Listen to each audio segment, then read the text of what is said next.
Welcome back to the weekly sad times. Although this week, a little bit better. I haven't cried in like 8 days or something, which is like a new record. I haven't had any happy cat days. When I feel the need to write that I had a happy cat day, that will be worth talking about, because I don't think I've had a happy cat day, I don't know, ever. I don't know. More calm cat days, less sad cat days where I'm crying. But guess what today is? It's kind of a coincidence that I'm recording today, but it's March 19th. What are the Ides of March? Aren't they March 15th? But my Ides of March are March 19th, because last year on March 19th is when my girlfriend broke up with me. It's been a year.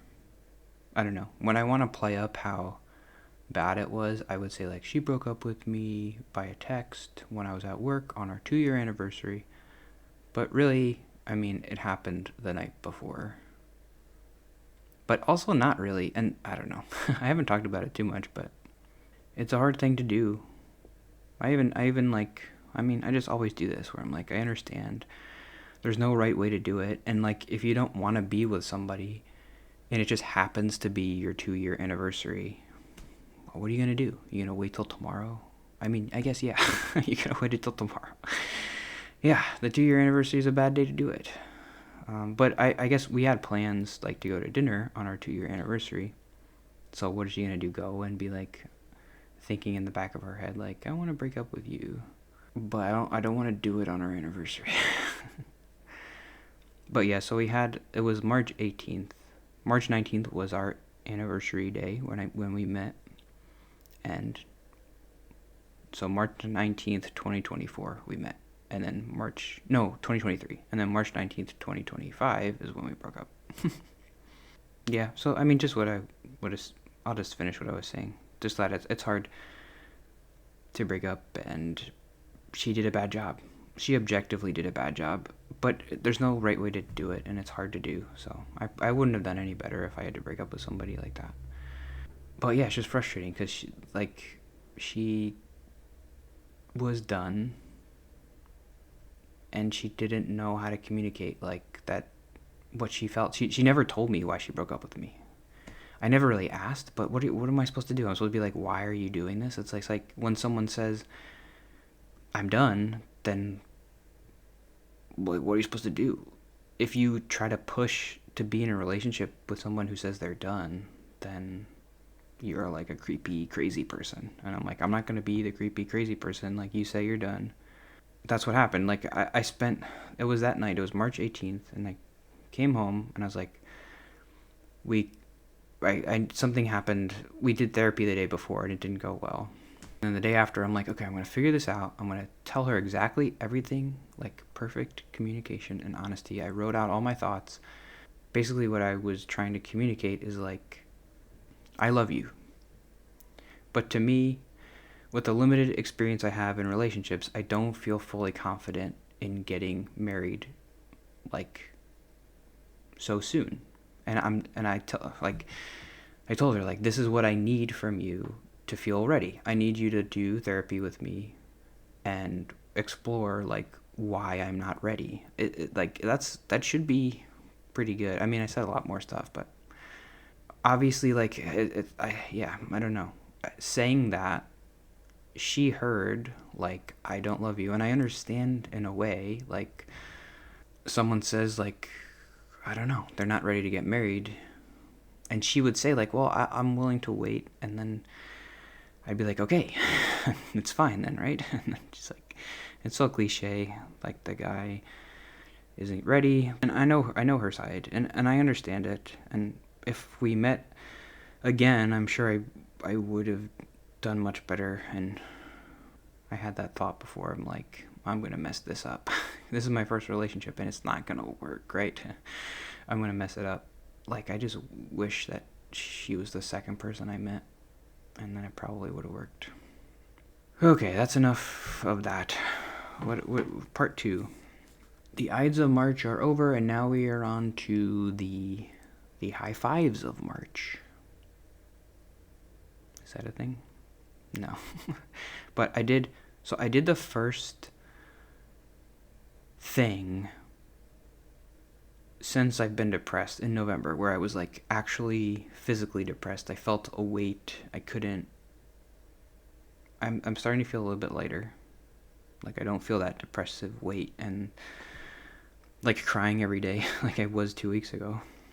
And on Tuesday, 2 days ago, I did the first thing that like I'm supposed to do, was like you're in a new place, try to go out and do stuff with people. And I went to a run club. And it was an interesting experience because for the past 7 years, whenever I had to do something like that, like I knew it would be hard because I'm introverted, a social anxiety, whatever, blah, blah, blah. Like it's hard to go be around places and people. For the past 7 years, I had this framework of doing stuff, which was like social anxiety framework. Oh, it's hard, but you need exposure and you need to push yourself to do this stuff, and then it'll get easier and maybe whatever. And this was the first time that I was doing stuff where I was like, I'm just like, yeah, I'm done. I'm done with the social anxiety, whatever. I did therapy for 7 years with social anxiety focus across like 6 therapists across 3 states, focusing on those social anxiety. If I'm not better by now, then like this is just me. Like, so just, I don't know. I mean, what I was writing, like as I was trying to like write my thoughts before I was going to the running club, was like I knew this before, but for whatever reason in this new like reframing in my brain, I'm like, normal people don't do this. Normal people can't do this. Like if you ask Greg next door to go to a running club where he doesn't know anybody and he's in a new city, he's not gonna really want to do it, and he's gonna be like a little bit nervous. Like normal people don't do that. So the fact that I'm able to do it is the social anxiety is gone. Like I don't want to think about it. It's done. No more of it. Okay, we're done. No more social anxiety stuff. So what I told myself, like when I had that social anxiety framework, I'd be like, oh, this is going to be really hard, but like you got to do it. And then, so sometimes I would push myself to go to a running club. This happened like 3 years ago when I went to a running club in New York. I pushed myself to go, and then I couldn't go. I was too nervous, and like I saw the people and I was like, I don't want to do this. And then I went home and I felt really sad because it's like, I felt like a failure. But this time I'm like, I'm not, like this new phase of my life is the do what you want to do phase, and don't do exposure like what you're supposed to do or what you think you want to do. Like no more social anxiety. So if I want to do something, I do it. If I don't want to do it, I don't do it. My entire life the past 7 years with social anxiety therapy was flipped. It's like I don't want to do anything, but I have to do the thing I don't want to do so that I can maybe do things and not be nervous. But now I'm like, no, I'm getting ready to go to the run thing, and I'm like a little bit nervous, and I'm like, if I feel bad at any point, like I don't want to do this, then I'm just going to stop, but I'm not going to go. I didn't really give myself that permission because I'm like, well, if I don't go, then I'm failing. Like I'm not doing my exposure therapy, and I'm never going to get better if I just stay at home all the time. So I have to go even though I don't want to go to soccer or improv or board game club. So I would be really nervous, and I'd be like, you have to go, push yourself, and then I would do it, and then I wouldn't really enjoy it, and then I would come home and be like, yes, I did the hard thing. I would tell all the people, my family, like, I did this really hard thing, and then they would praise me like I'm 5 years old, like, you went to soccer club, that's so great, little guy, and I would feel like, well, all right, I did it, like 3-year-olds can go to soccer club, but okay, be nice to yourself, right? So I did it, and then, but this time, no more. I'm 33, I am as old as Jesus. When I do stuff, I wanted, Jesus wanted to do all that stuff. I don't know, maybe he didn't. I don't know, bad example. Jesus wanted to die. He wanted to do his ministry and stuff.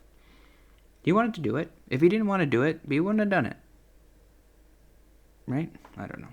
I'm 33. I'm as old as Jesus, and I'm doing what I want to do. And I'm telling myself, like, even when I've been depressed, like the most depressed I've ever been in my whole life, these past 3 months, I've been running. Like, running is something I must like because I do it even when I feel the worst. I haven't even been like watching TV or playing video games and enjoying it at all, really. But I have kind of been enjoying like finding new places to run and running on the beach or running around the park and getting like a new personal best or whatever. That's been enjoyable even when I've been the most depressed in my whole life. So I'm like, okay, you got one. You got one hobby. It's called running. It's weird and you don't even really like it when you're doing it. Like when I start running, I'm like, oh, when is this going to be over? But it's still like, I don't know how it works, but it's enjoyable. I like charting my runs and all that stuff. So great. You got a hobby. So like, what do people do when they have hobbies? Sometimes they like explore it a little bit and like most of the time they'll do it by themselves if it's running, but sometimes they'll do it around other people. So I'm like, you like running, and part of that means doing it around other people. So you should like it. You're going to probably like it because you like running. That's your hobby. And if you don't like running around people, come home and be like happy that you didn't have to do something that you didn't want to do. You're only going to do it if you want to do it. So I drove to the run club, and every time I had a nervous thought or whatever, I just told myself like, okay, do you want to go home? If you're really nervous and you don't want to do it, then do you want to go home? Just go home. You can do that. There's no exposure god this time telling you have to do the thing or you will face the Hades of social anxiety disorder. That's gone. The only God now is the God of I want to do this. Do I want to do the run club? And I'm like, kinda. So I kept driving, and then I got there and I was like a little bit nervous, like I had to go to the bathroom. I'm like, I don't know if there are bathrooms here, and people think I'm weird running by myself or whatever. And I'm like, okay, go home. And I just kept being like, well, I'll just find a place to park and I'll just look for a bathroom, and if I can't find one, I'll go home. And I found the bathroom, and then I was like, well, I don't know where everybody's gonna go to meet because there's like this big park. And then I saw people walking towards this stage, and I was like, I'll just follow them. And then like there was a bunch of people standing around, and I was nervous, like, well, I'm alone, and I was like, okay, go home or stand here for another 10 minutes and wait till the run starts. And that's what I did. I looked at my phone, and part of the social anxiety therapy is like, well, you have to go and you have to talk to people and you have to try. And I'm like, no, I don't want to do, like, in the moment when I'm at the run, I don't want to talk to anybody, so I'm not going to do it. I just want to stand there and then do the run around people, because it was on Tuesday. Like, we started the run, and I'm like, it's kind of fun to run with people. Like, it's a little bit more, like, you run a little bit faster, you have more adrenaline, you're trying to, like, pass people, and you're trying to, like, not run into people, and you run next to people, and you kind of feel like you're part of the run, like, oh, everybody, we are all running together. Yeah, and so I felt neutral. I got home, and it worked. I think that's why I was feeling better, is because I remember all the times, like, I pushed myself to go to soccer, and I pushed myself to go to a run club or improv. And then coming home, I would feel good that I did the thing, but I would still feel that, like, some bad feelings about, like, well, I didn't talk to anybody, I didn't make a friend, or I didn't really do it right or whatever. And judging it, like, even when I played soccer, I'm like, I didn't do that great when I played soccer, and, well, I didn't do that great at improv, I didn't make any good jokes. and I feel kind of anxious afterwards a little bit. And then when I got home on Tuesday, I was like, oh, I did the run and it was good. I liked it because I like running. There you go. So I didn't solve any problems with talking to people, my sensitivity, connecting with people. But yeah, in therapy yesterday, we were just talking about, like, I mean, what I told her is what I've probably told here last week, which is just like, I'm done, trying to pathologize, like, who I am. I did that. I pathologized my personality into social anxiety disorder. There's something wrong with me, I gotta fix it. And now I want to accept, like, okay, maybe there was nothing wrong with me, but it's better to just be like, okay, I fixed it. 7 years of therapy, I fixed it. I can do stuff. I can go to a run club where I don't know anybody, in a place I don't know, a new place, the weather's like weird and I have to go to the bathroom, it's far away. I might miss it. Like, what if I'm late? All this stuff that I'm completely alone. I don't have like a support of, like, sometimes it was easier to go to a run club, like, if I had a girlfriend, even though she wasn't there, because I'm like, well, I'm normal, I have a girlfriend. No, I'm a weirdo, I live by myself, I look weird, I run bad, I have no, if a normal person was me, they wouldn't do this. So I don't have social anxiety. I'm good. My heart didn't even beat that fast, really, that much. I am cured. So there you go. Yeah, so I still think this is technically depression vlog. I am still depressed. There was a nice comment a couple weeks ago. Someone was like, "This isn't depression vlog. This is just chill guy talking vlog." And I was like, "Oh, I kind of like that. That was funny. I liked that. Made me happy." Today's probably one of my better days. So maybe I'll try next week to record on a Saturday. a Saturday. And yeah, guess what? Guess what, people? Guess what? I signed up for a dating app. I'll talk about it next week, maybe. I created a Hinge. And yeah, I mean, the apps are terrible. They are designed for you to be like a slot machine, like dopamine, like Instagram or whatever, scrolling forever. And it's like a slot machine. You swipe and it's like, oop, the next one, big money, stop. They're designed to keep you like that. And I am going into that black hole of horribleness. But on the other side of the black hole, I will tell you what is inside of a black hole. It's probably nothing very interesting. But I will get to spaghettification. The spaghettification of connection. In the high fives of March. Yep, that's it. Yeah, tell me how you're feeling. How are you doing? If you made it this far, it's kind of a long video, but how are y'all doing? I'm in the South. How are y'all doing? I'm a Southerner. I'm south of the Mason-Dixon line for the first time in my life, and I am... Did you know this? Did you know that the Confederacy, the capital of the Confederacy, is in Richmond, Virginia? It's like 2 hours from me. I am south of the capital. I know that the capital was like the most north part of the Confederacy, but that's crazy, man. There were like slaves around here. That's not good. But not anymore. Anyway, whatever. Smell you later. Bye.